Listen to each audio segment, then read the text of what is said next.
Welcome to Healing Horizons. I'm Chris Daniels, your host.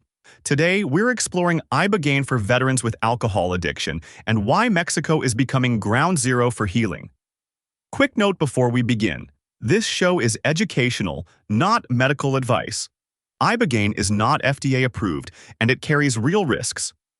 Always consult a licensed clinician and choose medically supervised care. Many veterans don't drink to party. They drink to cope. Combat stress, PTSD, and moral injury bring intrusive memories, guilt, and numbness. Chronic pain and injuries push alcohol use when other options fail. Sleep fragmentation, nightmares, and hypervigilance make nights unbearable. TBI complicates mood, impulse control, and headaches. The civilian transition, loss of mission, isolation, underemployment, adds fuel. Alcohol becomes a legal, accessible anesthetic that briefly quiets fear and grief. Family strain amplifies isolation and hopelessness too. Ibogaine is a psychoactive alkaloid from the West African shrub Tabernanthe iboga, long used in Bwiti ceremonial healing. In modern clinics, it's delivered in precise doses under medical monitoring. Unlike psilocybin's visionary openness or ketamine's dissociation, Ibogaine is often intensely introspective and prolonged, with waking dream states and vivid autobiographical review. Its metabolite, noribogaine, lingers for days, potentially supporting mood and reducing craving. The experience is physically demanding, yet many describe a profound reset of patterns linked to addiction and trauma, and sometimes spiritual insight. How might Ibogaine help alcohol use disorder? It modulates NMDA, sigma, kappa opioid, and nicotinic targets while influencing dopamine and serotonin. Clinically, people report interrupted compulsive loops, reduced cue reactivity, and less withdrawal dysphoria. Noribogaine's longer half-life may steady mood and sleep in early weeks. Many veterans describe revisiting traumatic memories with less shame. Together, neurochemical shifts and psychological processing open a window for behavior change, if structured support follows. Coaching, peer accountability, and daily routines afterward. Evidence? Observational studies and case series show rapid craving and withdrawal reductions, with sustained benefit when aftercare is strong. Small controlled trials in stimulants suggest relapse prevention. Alcohol data are growing but limited. Safety registries highlight cardiac risk concentrated in poorly screened settings. Because Ibogaine has complex pharmacology and rare serious adverse events, it remains not FDA approved in the United States. We need larger randomized trials, standardized protocols, and long-term outcomes, especially in veteran populations, with transparent safety reporting standards globally. Mexico is a leading Ibogaine destination because the legal framework permits medical use by qualified teams. Experienced clinics now standardize cardiovascular screening, detox partnerships, and emergency protocols. Proximity to the United States eases travel, and costs are often lower than inpatient rehab at home. Veteran peer communities around reputable centers offer mentorship, sober housing, and integration groups, creating a continuum that supports recovery beyond the acute session, with growing alumni networks for veterans and families. Who is a good candidate? Typically, someone medically stable, motivated for change, and aligned with a structured aftercare plan. A sobriety window before dosing, often 3 to 7 days for alcohol, longer if benzodiazepines are involved, is essential. Candidates complete labs, EKG, and medication review, and they commit to pausing interacting drugs. Co-occurring PTSD or pain doesn't exclude, but unmanaged psychosis, active suicidality, severe cardiac disease, or uncontrolled hypertension are disqualifying. Honest disclosure with the medical team keeps you safe and eligible. Safety is the foundation. Alcohol use can deplete magnesium and potassium, raising QT prolongation risk. Reputable clinics perform baseline and pre-dose EKGs, correct electrolytes, and review liver function, critical after heavy drinking. They screen for structural heart disease and congenital long QT. Medication reconciliation checks SSRIs, antipsychotics, methadone, and QT prolonging agents. During dosing, continuous cardiac monitoring, oxygen, IV access, and trained medical staff are present, with clear escalation and hospital transfer pathways, and defined emergency drills. Alcohol withdrawal can be life-threatening, so detox must be medically supervised before Ibogaine. Protocols often include symptom-triggered benzodiazepines, clonidine or gabapentin, and aggressive thiamine repletion to prevent Wernicke's encephalopathy. Hydration, nutrition, and sleep restoration are prioritized. Ibogaine is timed after stabilization, typically when vitals are steady, EKG is acceptable, and acute withdrawal has resolved. If liver enzymes remain very high, dosing is delayed or canceled. No drinking between detox and Ibogaine. Even small amounts increase arrhythmia risk and complicate monitoring significantly. Preparation goes beyond paperwork. We stabilize sleep, nutrition, hydration, taper caffeine, and pause cannabis or kratom when possible. Intention setting clarifies mission and values. We map triggers and high-risk situations, then define reachable first steps post-treatment. A support person is briefed on communication and safety plans. Breathwork, light movement, and trauma-informed mindfulness become daily reps so the nervous system recognizes calm. On dosing day, you arrive grounded and mission-focused, ready for structured change afterward and accountability. The acute session can last 12 to 24 hours. After test dosing, a full dose is given with continuous monitoring. Most people experience a waking dream state with vivid scenes, life review, and insights. Body load is common.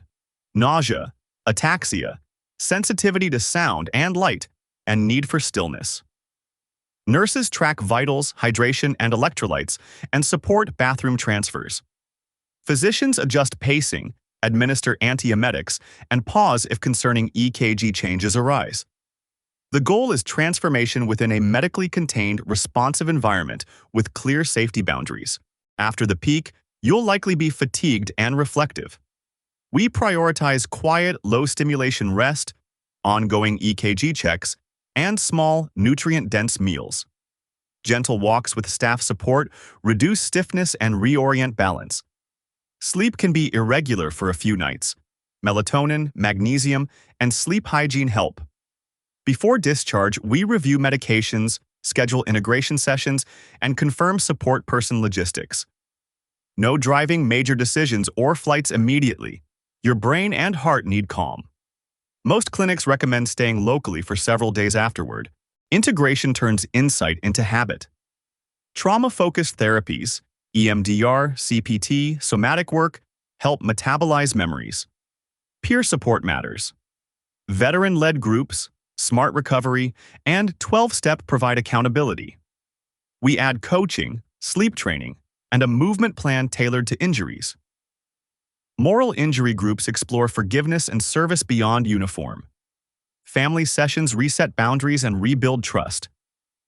Coordination with VA or community providers maintains continuity for pain management, therapy, benefits, housing supports, and employment pathways, plus sober housing and mentorship options.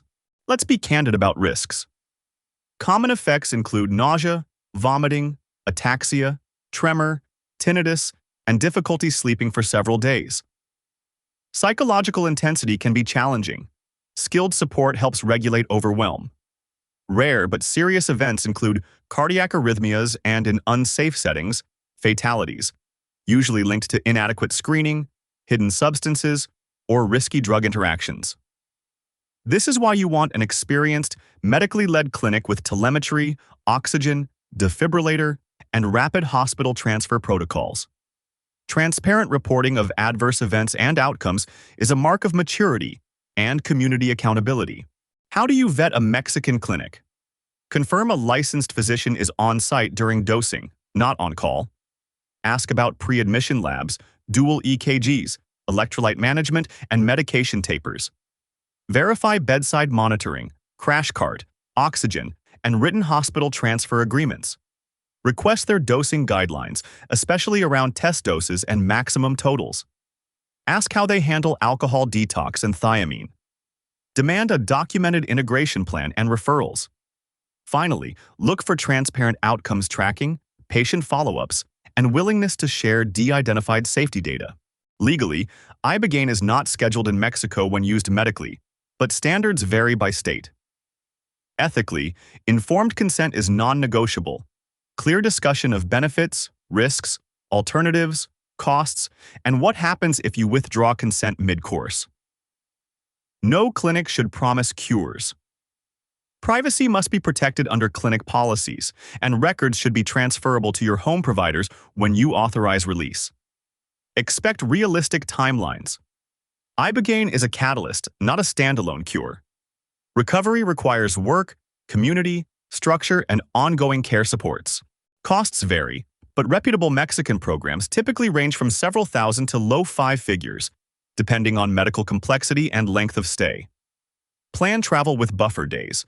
Avoid returning to high-stress environments. Bring a support person if possible. No driving or flying for at least several days after dosing. Pack clothing, electrolyte packets, and pre-arranged virtual therapy or coaching appointments.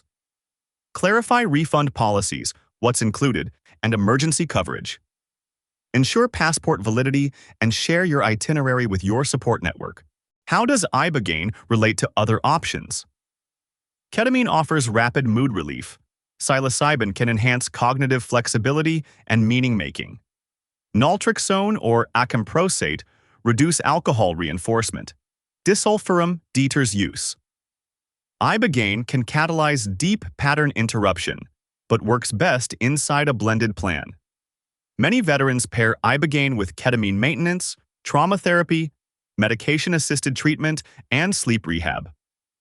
Measure success pragmatically: craving intensity, alcohol-free days, sleep consolidation, mood, PTSD symptoms, activity, family connection, mission-driven goals, employment at 3, 6, and 12 months follow-up. 2 quick stories.